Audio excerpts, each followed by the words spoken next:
¿Alguien necesita una Biblia? ¿Tenemos una Biblia extra, por favor?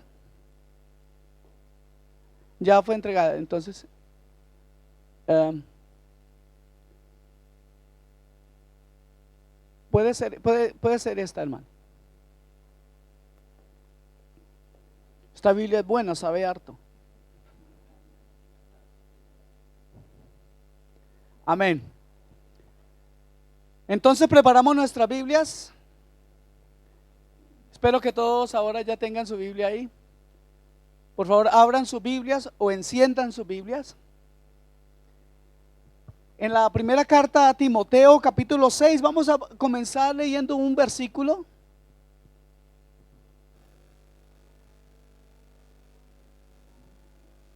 6:11 de primera de Timoteo. Para los que les da pereza leer la Biblia, pues se la vamos a poner aquí. Uy, es que más cómodo no podía ser. Primera de Timoteo 6:11. Damos continuidad a nuestra serie, a la serie que estamos llevando, que se llama A la gloria de Dios. ¿Cómo se llama? Amén, amén. Todo lo que hacemos o deberíamos hacer debe estar guiada o debe ser hecho con un propósito, y es glorificar a Dios.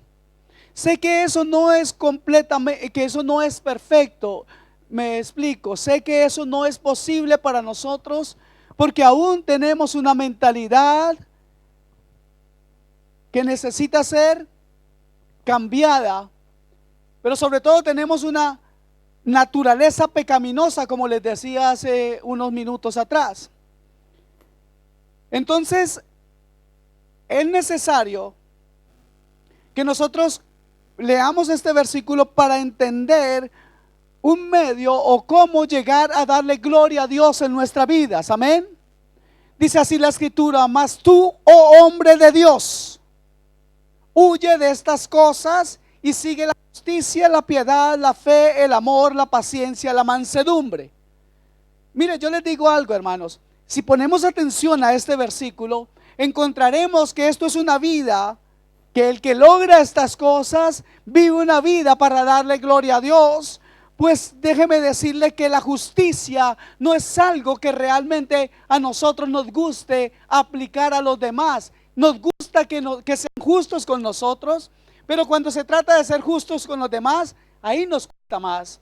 Y aparte de eso, la piedad, la fe, el amor, la paciencia y la mansedumbre. ¿Cuántos de ustedes están sobrados en eso? Levante la mano el que ya tiene todo eso. Atrévanse para decirles la verdad. Entonces, mas tú, oh hombre de Dios. El título de hombre de Dios es utilizado solamente en Timoteo, en el Nuevo Testamento, y un título similar, que es varón de Dios, es utilizado solo en algunos pasajes del Antiguo Testamento. Entre ellos dijo a Moisés, David y mayormente al profeta Elías y al profeta Eliseo. Sin embargo, es un título que pudiéramos aplicarlo a muchos otros personajes de la Escritura, y especialmente aplicarlo a nosotros como creyentes, hombre de Dios. Escuche bien esto. De hecho, la palabra hombre que Pablo utiliza para referirse a Timoteo es realmente la palabra antropos, que significa ser humano. Entonces deberíamos leerlo así: mas tú, oh todo ser humano de Dios, huye de las cosas y sigue la justicia, como hemos leído en Timoteo 6:11. Entonces, esta palabra, es decir, que esta palabra aplica tanto para hermanos como para hermanas, porque ser humano somos todos, ¿sí o no? Así que de aquí en adelante, cuando diga hombre de Dios, estoy diciendo ser humano creado por Dios, hombre o mujer. Amén.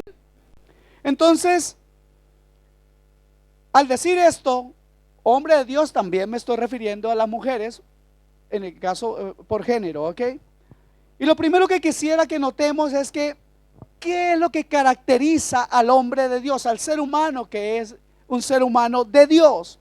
Es importante que sepamos que el hombre de Dios se identifica, uy, ¿quién fue que dijo eso? Se identifica no tanto por, o se caracteriza no tanto por lo que dice, tampoco por lo que hace, sino por lo que es. Y es que hay una gran diferencia en todo esto. Vamos a verlo. Un hombre de Dios, primero, es un hombre, un ser humano que ama a Dios, es alguien que necesariamente se identifica con Dios. Por lo tanto, es necesario que la persona que se cree, y pues vamos a simplificarlo diciendo que alguien que se cree hijo de Dios, o alguien de Dios, o cristiano, es necesario que esa persona tenga una relación con Dios. ¿Cierto que sí? Pero también es muy importante, y creo que todos lo sabemos, que esa persona tenga claro que sus pecados han sido perdonados en la sangre de Cristo, y que esa enemistad que había entre esa persona y Dios se ha reconciliado por la fe en la obra de Cristo en el Calvario.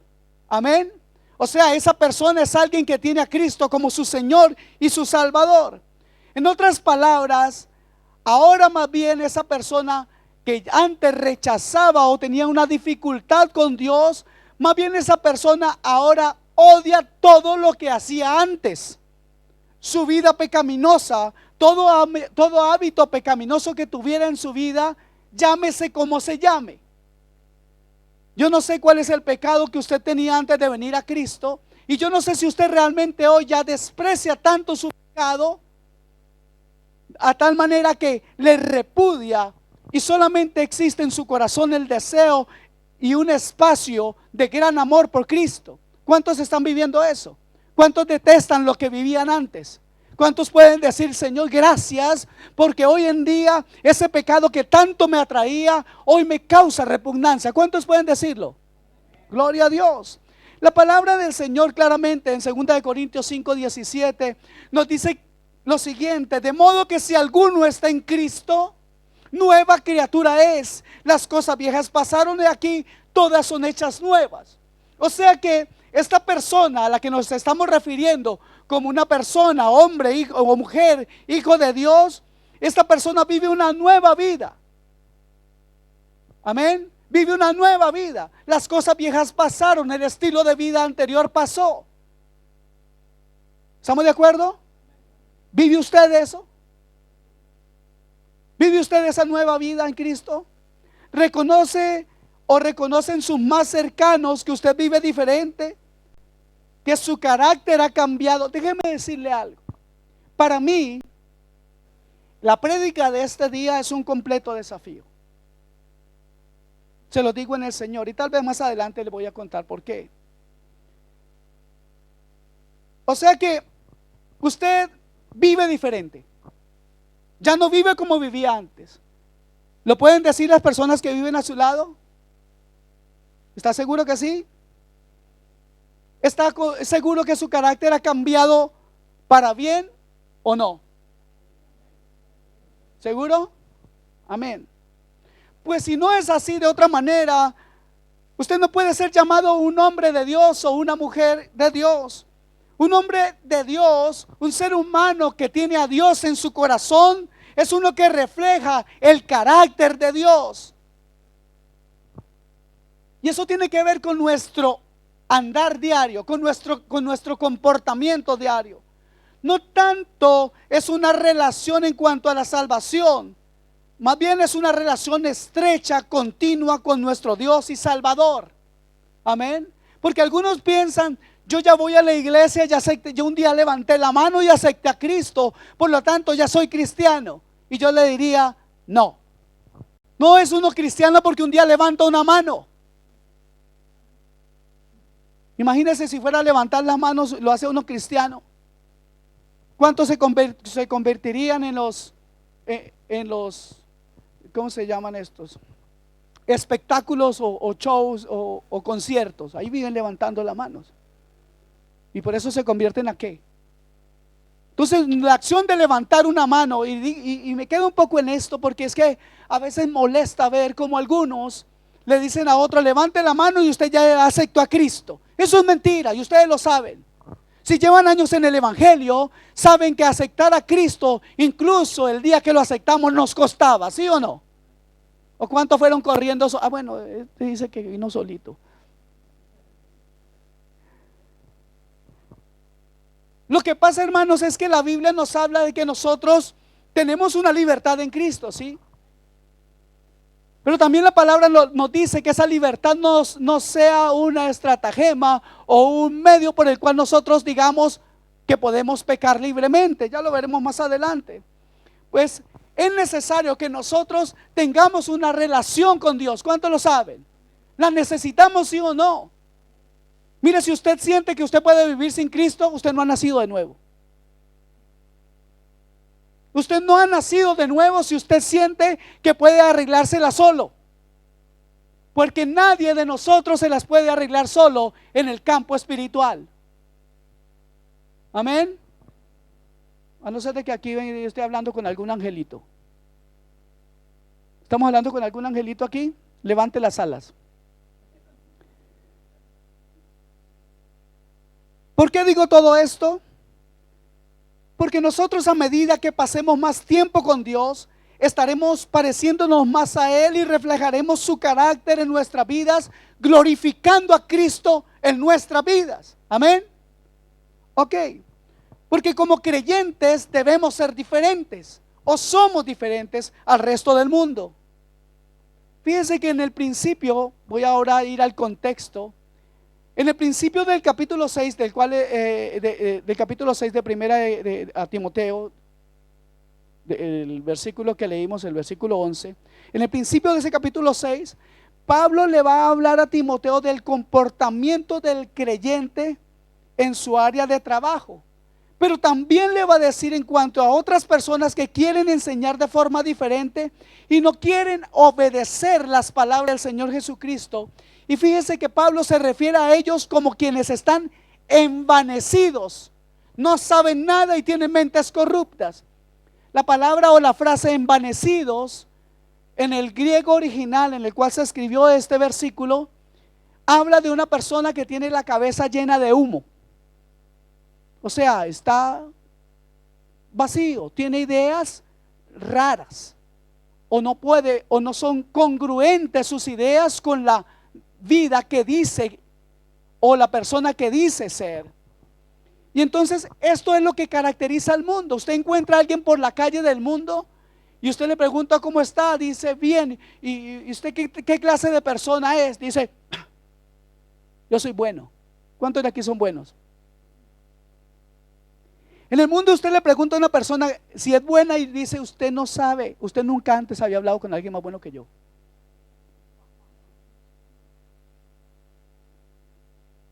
Si yo hasta le compro el aire, el oxígeno a mi abuelita para que todavía respire, ¿cómo soy de bueno? Dice. Entonces, el mundo está lleno de corrupción, el mundo es diferente, o más bien nosotros somos diferentes al mundo. ¿Cuántos lo viven así? ¿Cuántos saben que el mundo es diferente? Que a usted le estorba el mundo. ¿A cuántos les gusta el mundo? ¿Quién dijo amén? Ok. Estoy diciendo de forma sarcástica eso, lo voy a aclarar. Porque lo que quise decir es más bien quienes viven diferente al mundo. Amén. No me entendió, pero después se lo aclaró, hermano, en español o en sueco. Entonces, esto es lo que caracteriza al mundo. Mas el creyente, la persona nacida de nuevo, no es así.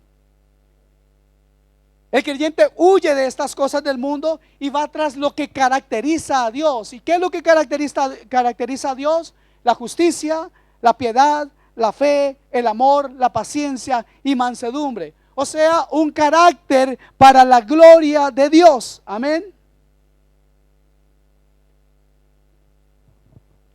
Hablando de justicia y retomando un poco lo que significa el mundo, la justicia de este mundo en que vivimos es totalmente contraria a lo que nosotros entendemos por justicia.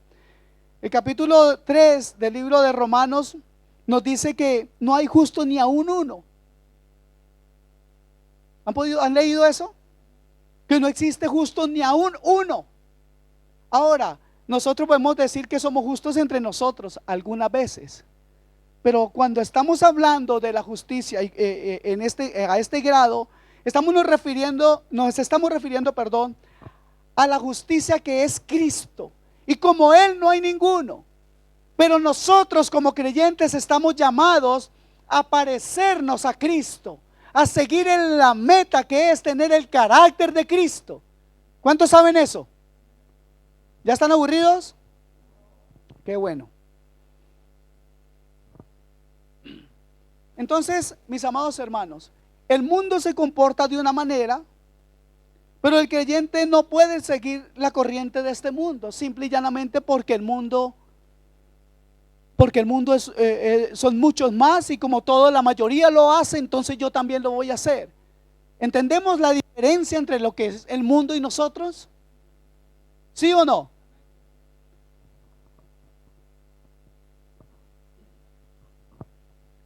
Definitivamente la justicia a la que estoy haciendo referencia debe ser una justicia que marque nuestras vidas de tal manera que podamos darle gloria a Dios con nuestro diario vivir, con la justicia que hay en nuestro corazón.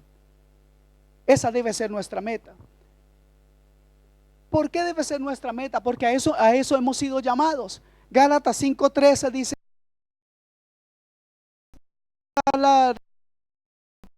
pero usted Reina Valera del año 60, aquí dice: hermanos, ustedes han sido llamados a libertad, solo que no usen la libertad como pretexto para pecar, más bien sírvanse los unos a los otros por amor. Aquí dice de forma diferente: no uséis la libertad como ocasión para la carne. Sin embargo, en la versión Reina Valera contemporánea dice: no usen esa libertad como ocasión para pecar. Voy a repetir esto: el propósito de toda justicia no es otro, darle gloria a Dios. Amén. Filipenses 1:11 dice lo siguiente, hablándole Pablo a los hermanos en Filipos, les habla de cómo deben ser y les dice: llenos de frutos de justicia que son por medio de Jesucristo, para una cosa, ¿qué? Para gloria y alabanza de Dios. Amén. Los frutos de nuestra vida deben ser para la gloria y alabanza de Dios. Esto es lo que nos dice la Escritura. Pero aquí en este versículo me gustaría que pongamos atención en esta frase: llenos de frutos de justicia, y esta es la frase, que son por medio de Jesucristo. ¿Por medio de quién? Eso significa que usted y yo necesitamos a Cristo para poder alabar a Dios. Nadie podrá darle alabanza a Dios por sus propios méritos, ni por sus propias fuerzas. Si usted no está guiado por el Espíritu Santo, si usted no está guiado por el Espíritu de Cristo, usted no puede darle gloria a Dios. Porque volvamos a lo mismo: nuestra naturaleza pecaminosa es egoísta y nuestro corazón es engañoso más que cualquier cosa. ¿Quién lo conocerá?, dice la Escritura. Amén. Una de las cosas importantes para darle, o otra de las cosas importantes para darle gloria a Dios, es la fe. No sé qué está pasando con mi vecino hoy.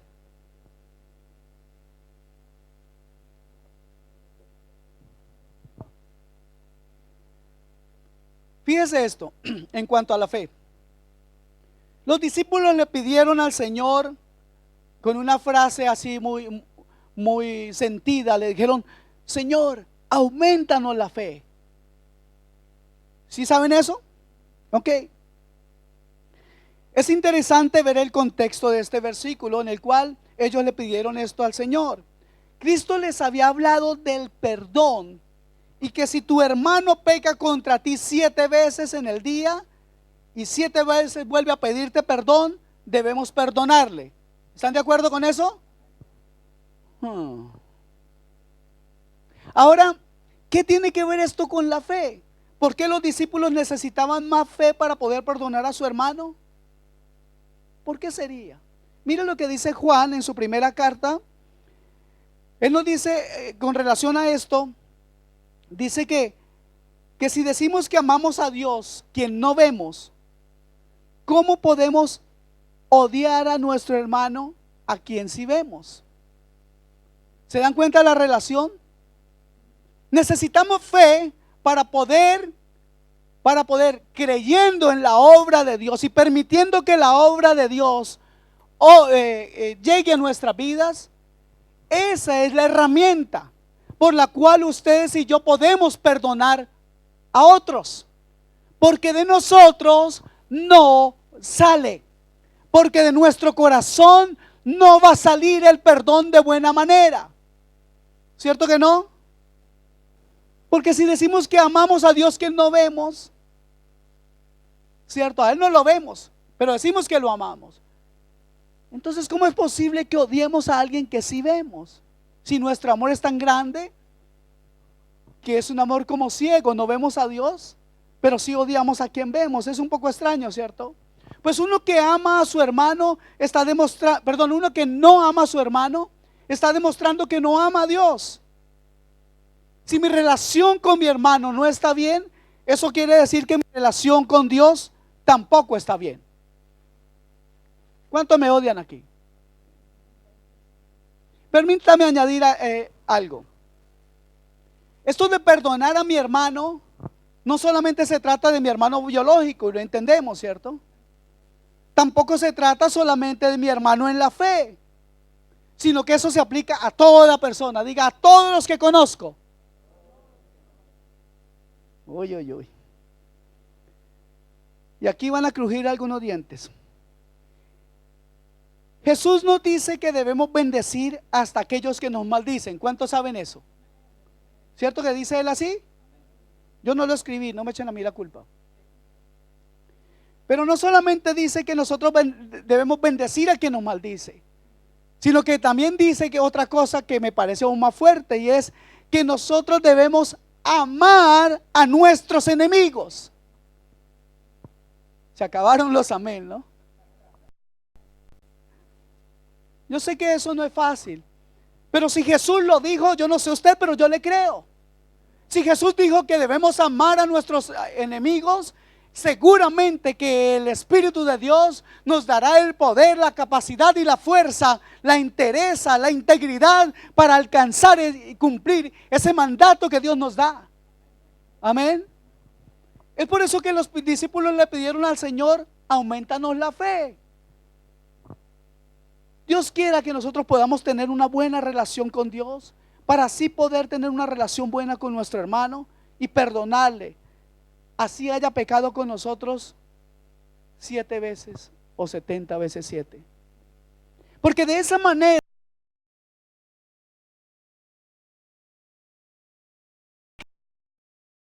muchos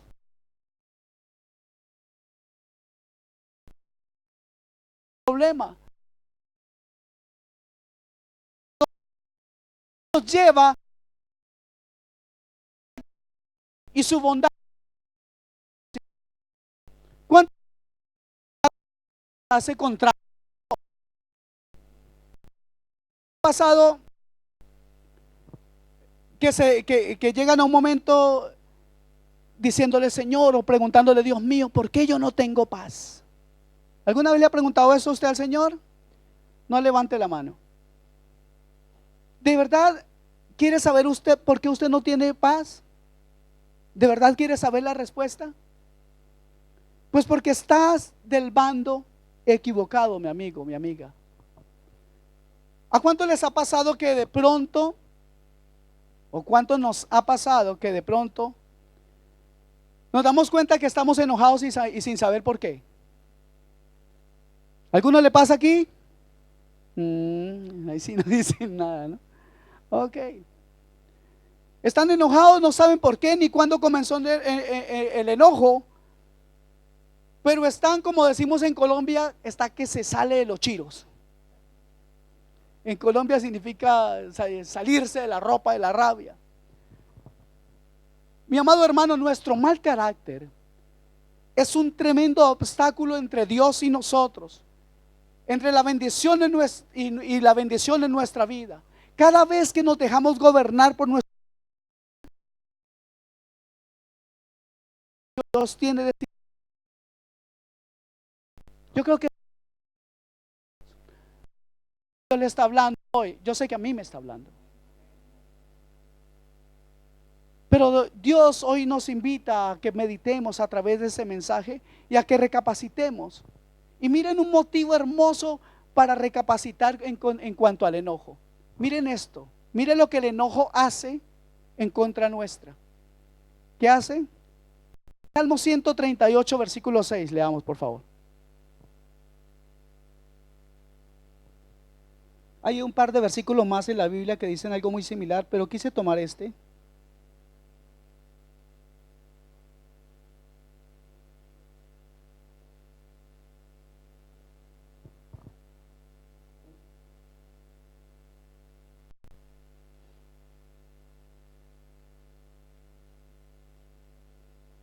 Dice, porque Jehová es excelso.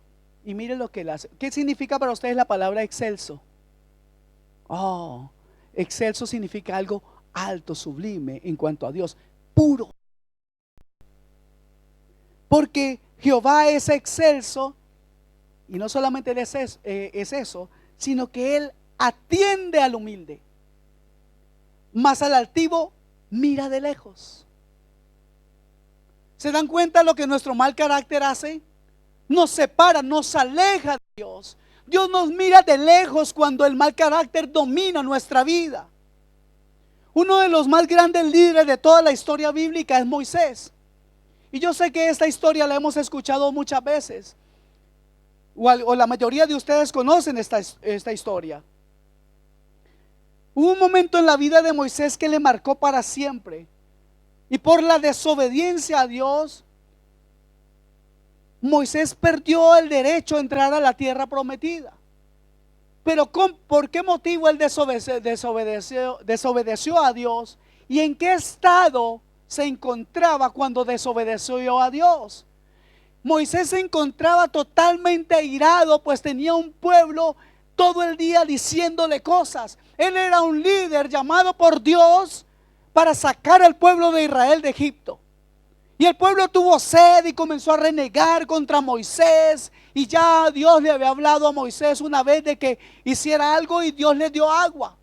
Y en esta segunda oportunidad, Dios le dice a Moisés: mira Moisés, háblale a la peña y dile que brote agua. Pero Moisés cogió un madero, un palo, y con rabia, con ira, en lugar de hablarle a la peña, siendo obediente a Dios, golpeó la peña de forma violenta. Y sabe una cosa, mire lo que Dios hizo. Dios permitió que el agua saliera, porque por el pecado de Moisés no iba a matar de sed al pueblo. Sin embargo, a Moisés le dijo: por cuanto tú no me has glorificado delante del pueblo. Aquí glorificado significa obedecido.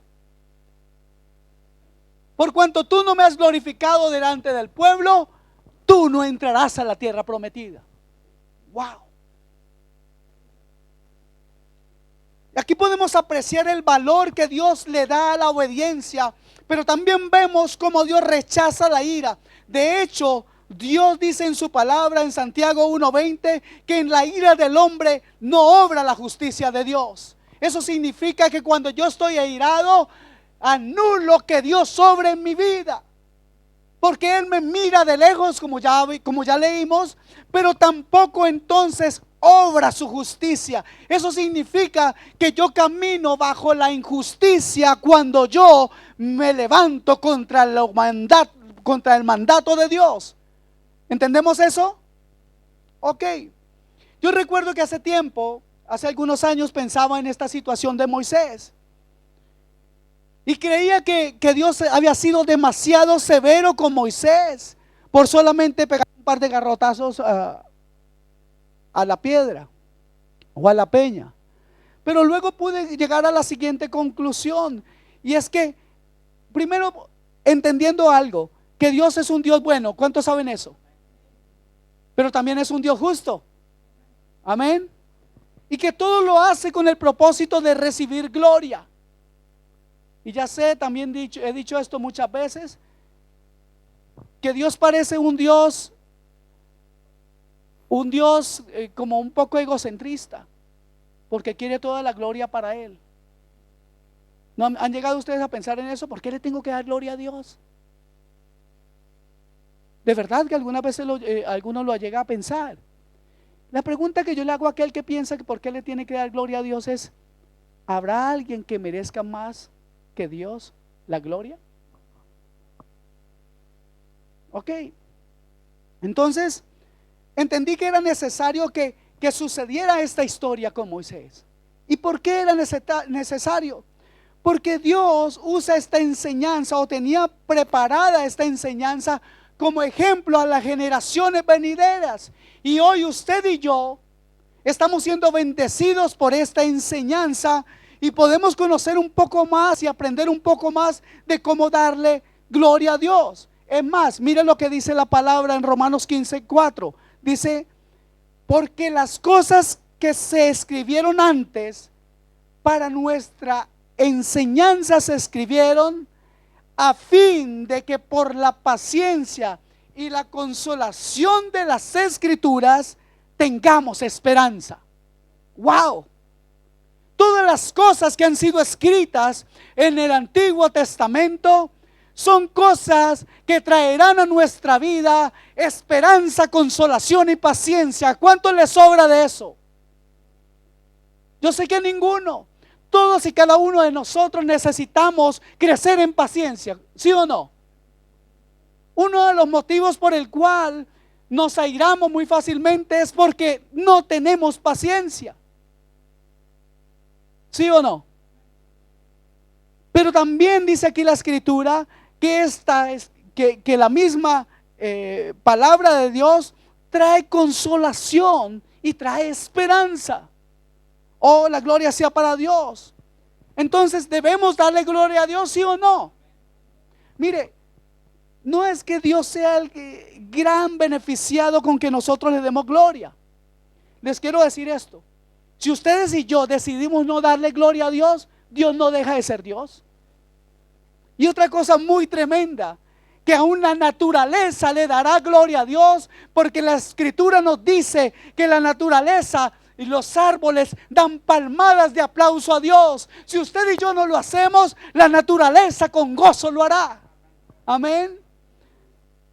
Pero nosotros en lugar tendremos esperanza, consolación y paciencia cuando la escritura, escuche esto, cuando la Biblia sea la que esté en nuestra mente y gobierne nuestro carácter.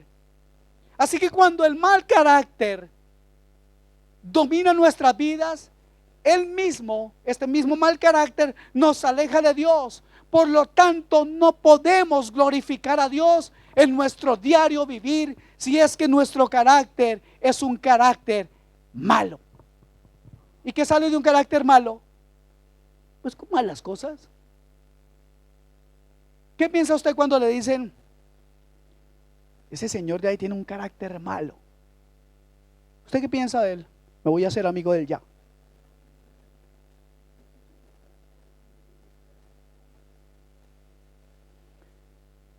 Mire cómo la palabra de Dios califica a alguien que se enoja fácilmente. Y aquí yo creo que Dios le está hablando a más de uno, el primero a mí. Dice Eclesiastés 7:9, dice: no te apresures en tu espíritu a enojarte. ¿Por qué? Porque el enojo reposa en el seno, o sea, en el corazón, en las entrañas del necio. ¿Cuántos son necios aquí? Levanten la mano. Vamos a traer ese carácter malo que tenemos y pongámoslo en el sitio donde más nosotros protagonizamos el carácter malo. ¿Dónde es? Diga, en mi casa.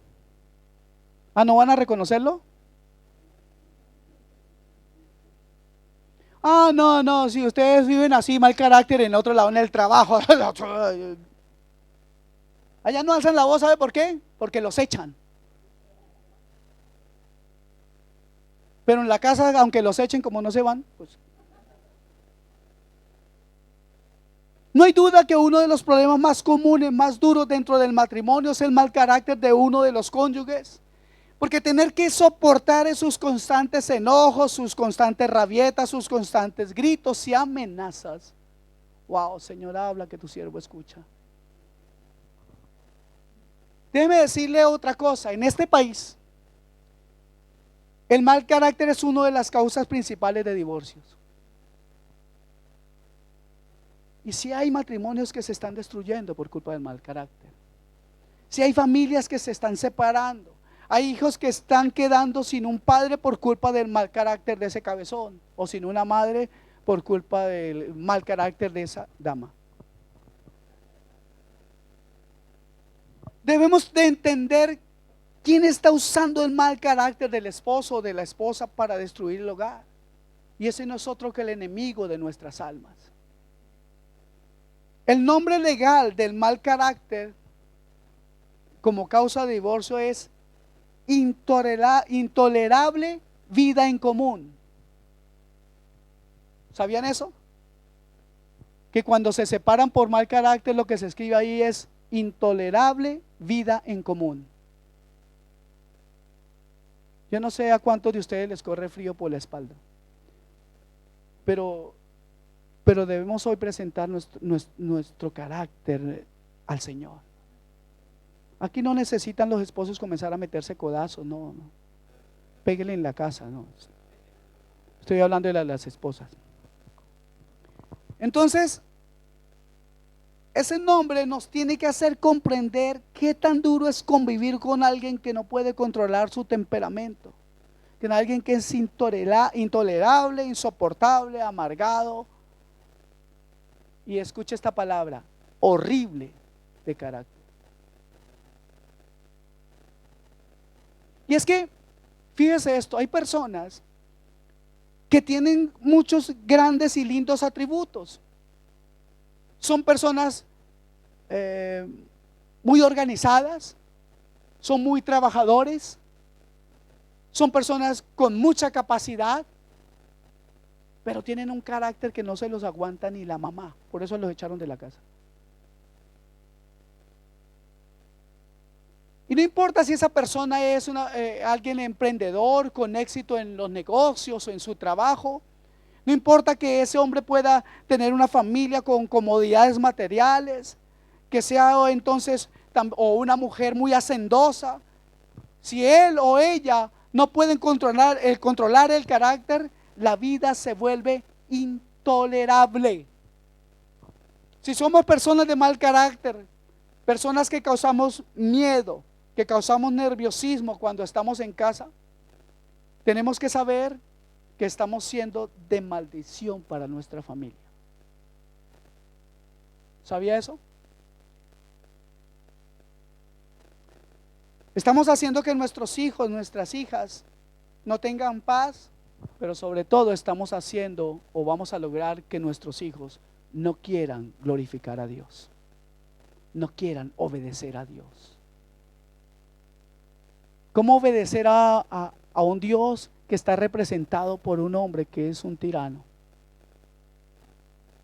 en la casa? Qué duro es ver a nuestros hijos tristes porque nosotros los hemos tratado mal, ¿cierto que sí? Que estén llorando por temor o por el temor que nosotros les podemos causar. Amados hermanos, tenemos que saber qué estamos provocando en nuestra familia a causa de nuestro mal carácter, a causa de nuestros enojos, de nuestras amarguras o de las ofensas que decimos cuando perdemos el control. Una de las recomendaciones del Señor Jesús, ¿cuántos nos queremos parecer a Jesús? Todos decimos amén, ¿cierto que sí? ¿O hay aquí alguno que no quiera? Todos queremos parecernos a Jesús. Y fíjese la recomendación que él hace, más bien no es una recomendación, mire lo que él dijo. El Señor se refirió directamente a esta característica como uno de los atributos suyos. Él dijo: aprended de mí, que soy manso y humilde de corazón. A mí me gusta mucho ese versículo, pero debo permitir que ese versículo invada mi corazón, mi mente, mi alma, todo mi ser. Porque de nada nos sirve tener un versículo favorito si ese versículo no lo practico, si ese versículo no lo vivo. Debo ser manso y humilde de corazón si digo que soy cristiano. Porque si no soy manso y humilde de corazón, por mucho que diga que soy cristiano, no lo soy. Me estoy engañando, engaño a mi familia, vivo una vida hipócrita. No voy a preguntar cuántos hipócritas hay aquí, porque ya sé que somos todos. ¿Le parece muy fuerte lo que le estoy diciendo? Me alegro que le parezca fuerte, porque es la verdad. Yo no conozco el primer hombre que se pare y diga: yo soy esto, esto y esto, con orgullo todavía, y luego lo cumpla a cabalidad. No lo hay, solamente Cristo.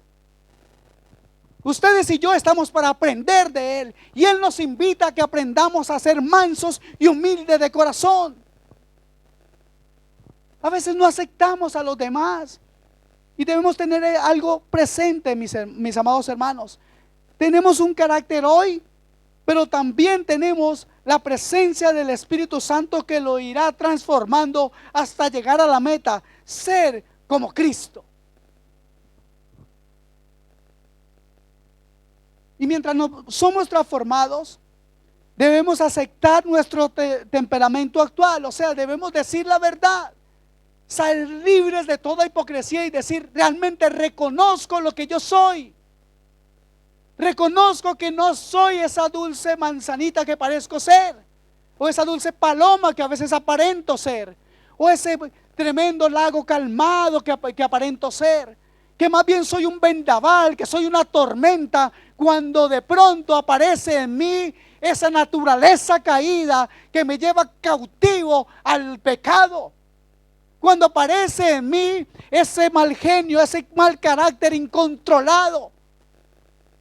Tenemos que ser conscientes y aceptar lo que somos hoy. ¿Sí o no? ¿Sabe por qué? Porque aunque a usted le parezca increíble, Dios nos acepta como somos. Eso no significa que Él se va a quedar con los brazos cruzados y va a decir: ay, mijito, como usted es así, yo me acomodo a lo que usted diga. Aquí la cosa es al revés. Usted y yo nos tenemos que acomodar al carácter de Cristo. Y si no le gusta, pues entonces diga que no es cristiano,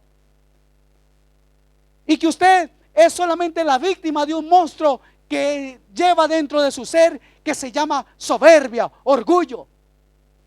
Porque uno de los motivos por los cuales nosotros nos enojamos es porque no hacen lo que nosotros queremos, y eso no es otra cosa que orgullo, imposición. Y cuando somos los hombres es un poco de tiranía, y cuando son las mujeres es peor. Alguna les iba a tocar a ustedes, solamente nosotros, ¿qué? ¿Cómo así? Así que mientras estamos siendo transformados, debemos aceptar nuestro temperamento, porque Dios nos acepta como somos. Y nosotros también debemos aceptarnos, pero tenemos que tener en cuenta ciertas salvedades. Permítame explicárselos. Lo primero, que debemos aceptarnos como somos, no para justificarnos diciendo: bueno, si yo no cambio, yo ya levanté la mano, yo ya soy cristiano, si yo no cambio, entonces la culpa es de Dios. Algunos culpan a Dios por no cambiar. Dios nos ha dejado en su palabra toda la voluntad suya para con nosotros. Y déjeme decirle algo: no hace falta nada. Dios en su palabra nos muestra todo lo que necesitamos para ser hombres y mujeres, seres humanos que glorifican a Dios. Entonces no es culpa de Dios, ya ha hecho todo lo que tenía que hacer. Él llevó todas nuestras iniquidades, pagó todas nuestras deudas.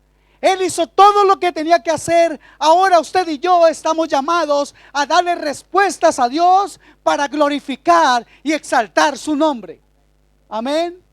Entonces, no debemos aceptarnos para justificarnos, echándole la culpa a Dios. Tampoco debemos condenarnos ni acomplejarnos sabiendo una cosa. Mire, es que Dios es bueno de verdad. La palabra del Señor dice en un versículo de mis preferidos, Filipenses 1:6, ¿qué dice? A tocar, amor, este próximo trimestre es Biblia todo el tiempo en la escuela bíblica. Dice que aquel, estando convencido de esto, mire, por favor, preste atención a esto. Estando persuadido de esto, dice Pablo en Filipenses 1:6, que aquel que comenzó la buena obra en nosotros, la perfeccionará hasta el día de Jesucristo. Aleluya. Por eso yo debo entender que no debo estar acomplejado, porque tengo un gran ayudador. Tengo el Espíritu Santo de mi parte para que mi carácter llegue a ser el carácter de Cristo. Más bien nosotros debemos aceptar nuestra realidad a la luz del Espíritu Santo, para que veamos aquellos aspectos que Dios quiere modificar en nuestra vida, porque somos diferentes los unos a los otros, ¿sí o no? Ok. Aunque parezca obvio que somos diferentes, es de mucha ayuda tener conciencia de esto. Es de mucha ayuda tener conciencia de que somos diferentes. Dios es nuestro hacedor, ¿sí o no? Pero Él nos ha dado dones diferentes a nosotros y a nuestro prójimo. La palabra de Dios dice que Dios tiene una multiforme gracia. O sea, en usted no va a reposar toda la gracia de Dios. Es multiforme, no cabría en usted. Dios tiene gracia destinada diferente para cada uno. A cada uno le ha dado diferentes dones. Amén. Entonces debemos aceptar a nuestro prójimo como nos aceptamos a nosotros mismos, y aceptar a los demás sin soberbias, sin complejos, y aceptarlos sin esperar que sean iguales a nosotros. Algunos esposos quieren que la esposa sea igual a él, o algunas esposas dicen: yo, hágame el favor, usted tiene que ver la novela conmigo, si no yo me enojo. Algunas mujeres les gustan unas cosas y quieren que el esposo sea lo mismo. Y a veces uno, cuando está de novio ahí recién casado, y ella dice: vamos a ver la novela, mi amor. Sí, mi amor. Pero uno le va a aburrir de pronto la novela y va a querer ver fútbol, y ella dice: ay, eso del fútbol no me gusta. Pero a mí sí. Eso era cuando era soltero, mijito. Ahora usted está casado, dame el favor, tiene que hacerse cargo de su familia. Y ver un partido de fútbol es dejar la familia de lado. No, pero ella cree que es así. Amor, nada personal. Somos distintos, hermanos. No podemos esperar que nuestras esposas o nuestros hijos o familiares sean igual que nosotros. Tampoco que los hermanos de la iglesia sean igual que nosotros. Algunos dicen: no es por nada, pero hermanos, tomen ejemplo, que yo sí leo la Biblia. Está bien que la lea, mi hijo, pero pues déjelo para usted y su relación con Dios. Tenemos diferentes formas de ser. Encontramos diversidad de caracteres. Y permítame mencionarles algunos pocos. Tenemos a las personas que son introvertidas, ¿cierto? Ese es uno. Pero tenemos a otros que son sumamente introvertidos. Para que le digan a uno una razón, te toca ni pagándoles hoy. No hablan nada, están ahí y uno dice: ¿respirará o no? Si era familiar de Tutankamón, pues es una momia ahí, y uno no le saca una palabra. Y hay otros que son extrovertidos. Eso usted no los calla con nada. Uno dice: por favor, apaguen a este hermano. Pero hay otros que son peor. Son los que son súper extrovertidos. Y esos, Señor, manténlos allá. Es muy probable que nosotros nos identifiquemos con algunos de estos, de estos caracteres, o somos una mezcla de varios. Somos medio raros. Pero realmente lo importante, escuche esto, realmente y lo más importante es que Dios hará que algunas características que ya tenemos permanezcan y crezcan, y otras características en nuestras vidas sean cambiadas por la obra del Espíritu Santo, con el único objetivo o meta de que glorifiquemos a Dios en nuestras vidas. Amén. Debemos estar abiertos para reconocer nuestros errores y arrepentirnos cuando Dios nos hable. ¿Cuántos saben eso? Por favor, acompáñenme a Juan 12:24. Evangelio según San Juan 12:24. Y quiero que la pongan muy pronto aquí, porque ya sé que el tiempo se me está acabando. Y si no termino rápido, aquí todos quedan dormidos.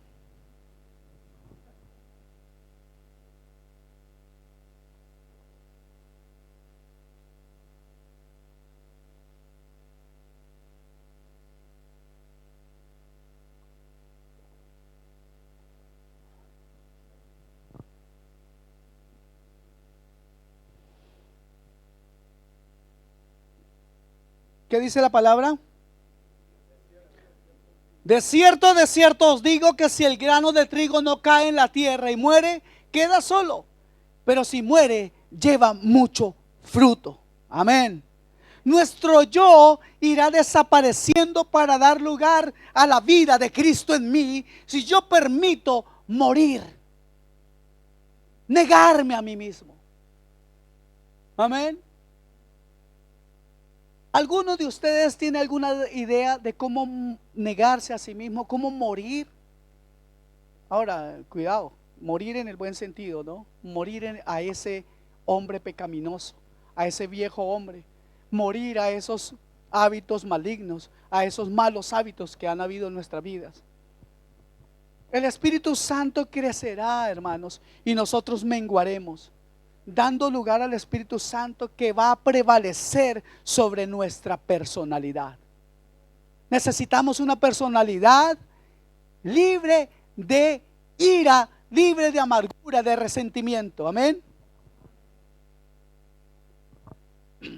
Las debilidades de nuestra vieja naturaleza y que son un estorbo para Dios serán modificadas con el fin de hacernos actos para la obra de Dios y para glorificar y darle gloria al Señor.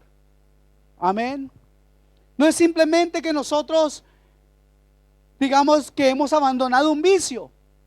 La mayoría de aquí, de todos ustedes, tal vez antes vivían en la borrachera, bajo los efectos del licor, ¿sí o no? ¿Cuántos éramos así? ¿Solamente los hermanos o las hermanas también eran esas que tenían los pies calientes para bailar y tomar trago? Ah, no, de esa no hay aquí, en esta iglesia no hay de esa.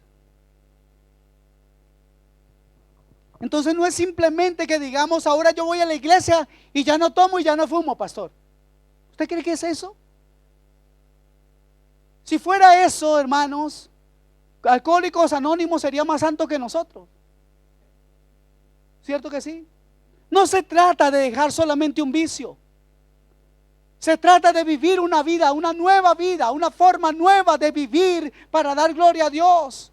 Teniendo en cuenta lo siguiente, que siempre contaremos con la ayuda del Espíritu Santo para consolarnos, para enseñarnos, actuando sobre nuestra conciencia.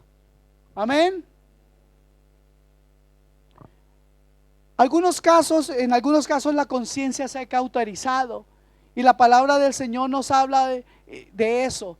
Dice: si escucháis hoy su voz, no endurezcáis vuestros corazones.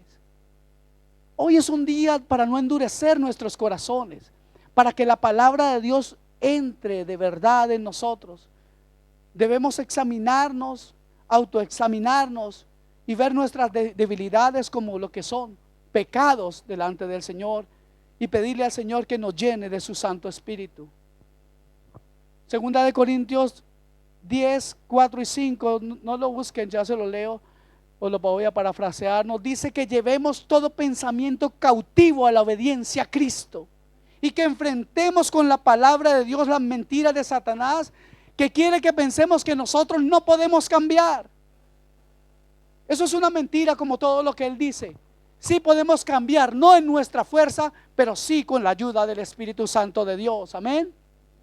En 1 Corintios 6:17 dice que el que se une al Señor, un espíritu es con él. ¿Con quién nos vamos a unir entonces? Con Dios. Es una decisión. ¿Con quién se quiere usted unir? Con Cristo, para tener el carácter de Cristo. Amén, no el carácter suyo, el explosivo o el mío. Otros textos muy lindos como Efesios 1:17 y 18 dice: para que el Dios de nuestro Señor Jesucristo, el Padre de gloria, os dé espíritu de sabiduría y de revelación en el conocimiento de Él. Y mire algo maravilloso, versículo 18: alumbrando los ojos de vuestro entendimiento, para que sepáis cuál es la esperanza a que Él os ha llamado, y cuáles las riquezas de la gloria, escucha esta última frase, de la gloria de su herencia en los santos. Significa que los santos, que somos nosotros según la palabra, amén, tenemos una herencia de gloria. Wow, valoremos eso. Tenemos una herencia de gloria. Está ahí. ¿Cómo recibirla? Teniendo el carácter de Cristo. Amén. Por favor, vamos a terminar ya, que ya me están diciendo que me acabó el tiempo. Y aquí algunos ya me están mirando rayado.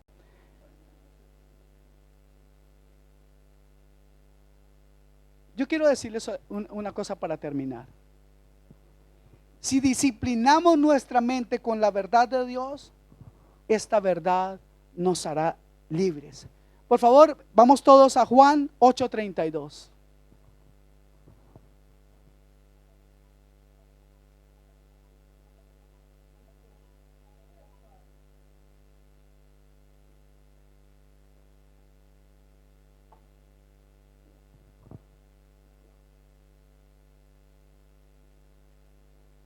Juan 8:32.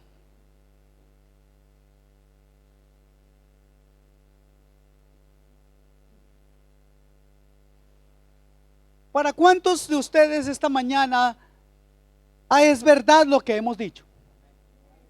¿Para cuántos de ustedes es verdad que un grado de hipocresía vive diariamente al negar su carácter? Al negar que usted finge delante de los demás, pero en su casa se comporta de otra manera.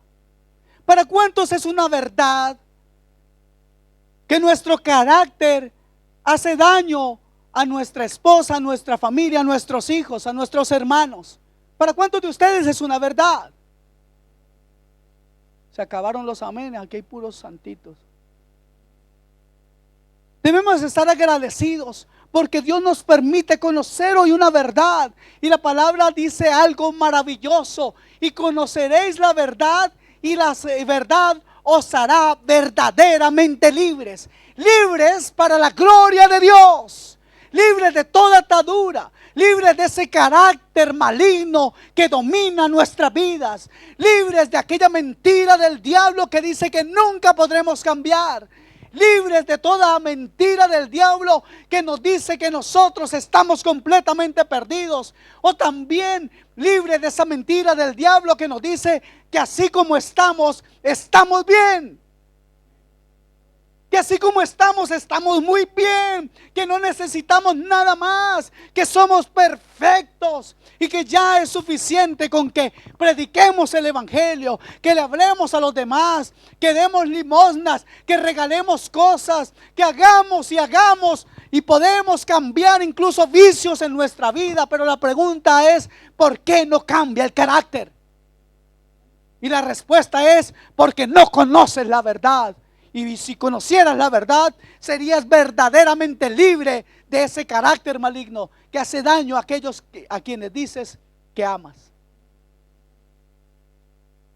Dios está hablando muy, pero muy fuertemente a mi vida en este día. Y yo espero realmente en el Señor que esta palabra no solamente entre aquí y salga por aquí, sino que entre a mi vida y se instale en mi corazón. ¿Cuántos anhelan eso? ¿Cuántos quieren pedirle al Señor, Padre, que esta palabra no sea como algo que pasa solamente? Que no sea como un soplo de aire que en medio percibo, pero después no me doy cuenta dónde está ni a dónde fue. Señor, que esta palabra pueda alcanzar mi corazón de tal manera que haya un cambio genuino